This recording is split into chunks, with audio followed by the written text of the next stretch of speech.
பக்திஸ்வாலகசபையின் நவரத்தினமான புனித அந்தோனியாரே,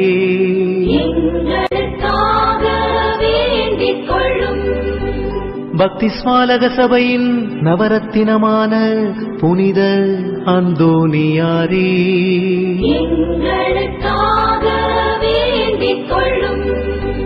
பக்திஸ்வாலக பிரான்சிஸ்குவை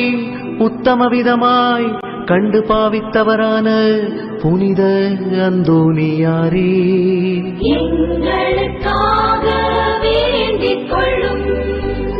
ஆத்துமாக்களை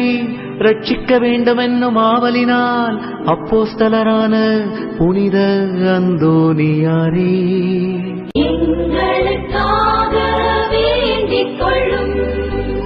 தேவஸ்நேக பெருக்கத்தினால் வேத சாட்சியான புனித அந்தோனியாரே,